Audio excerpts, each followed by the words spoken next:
We make it cool to be something. We make it cool to be something.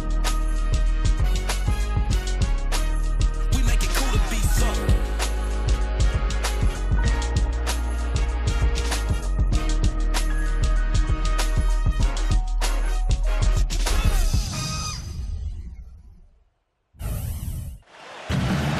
Welcome, everyone. This is what you've been waiting for. The NBA on 2K Sports. This is Kevin Harlan, joined by Clark Kellogg, Steve Kerr, and Doris Burke. Our starting lineups will look at the matchups here and who we'll see for our starting five for both teams.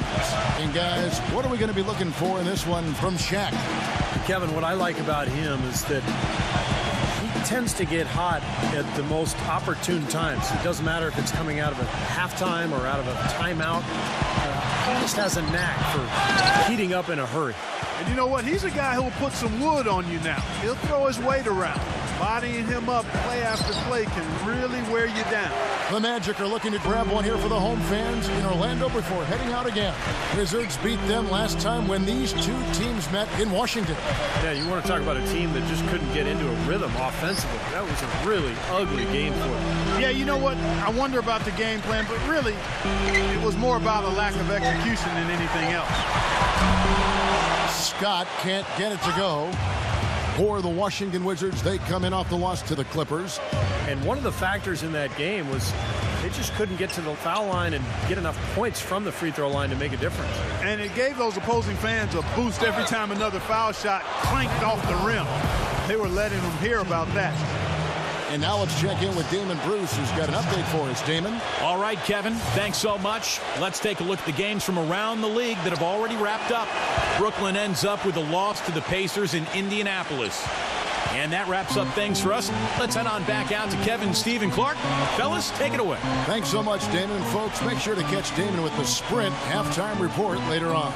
Well, there's no shortage of action today, guys. A whole lot of games all over the place, and good stuff. Once again, off the mark, Orlando.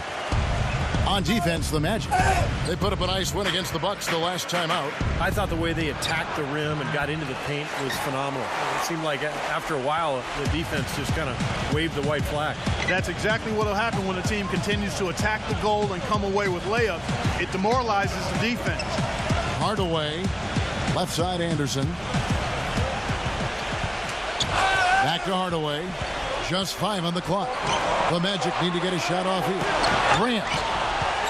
Still scoreless after 4 attempts, trying to take the lid off the basket. Price kicks to Howard. Number 77, and he converts the layup. Now they finally connect with their 4th shot of the game. The Magic have gone 0 of 4, missing their first 4 field goals here. Now the feed to O'Neal.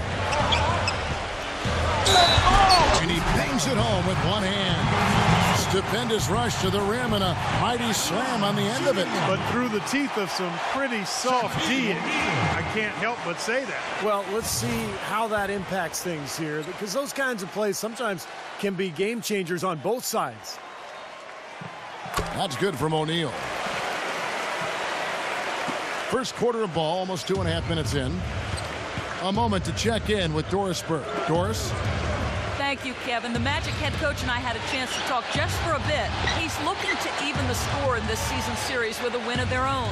He told me they can certainly play better than they did the last time and said with their defense and shot blocking, they're planning to make matters difficult at that end of the floor. Kevin, let's see if they can lock them up. Thanks, Doris. And given the scoring talent on the floor, defensive mindedness definitely a key here, guys. Any thoughts? Well, I agree, Kevin. Playing sound defense has to be their focus. If they can win the battle at that end of the floor, I think they've got a great chance to win. Well, I agree, because if they don't do that, Steve, what happens at the other end isn't going to matter. It'll be futile. The defense just couldn't recover in time.